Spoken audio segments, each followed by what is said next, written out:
స్తోత్రం. Praise the Lord. ప్రతిరోజు దేవుని కృపావార్త కొరకు ఎదురు చూస్తున్న ప్రియమైన దేవుని బిడ్డలకి నా వందనాలు.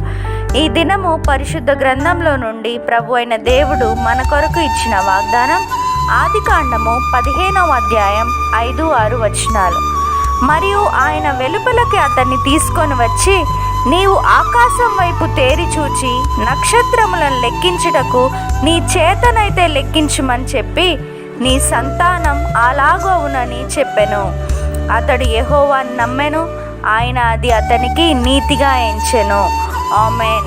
Verse of the day, Genesis chapter 15 verse 5 and 6. He took him outside and said, look up at the sky and count the stars.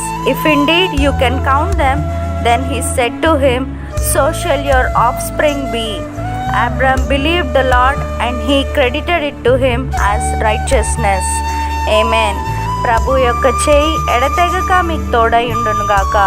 సజీవుడైన దేవుడు ఈ వాగ్దానం విన్న మీ అందరికీ రెట్టింపు ఘనత కలుగు చేయును గాక. May God be gracious to you and bless you and make his face shine on you. Amen.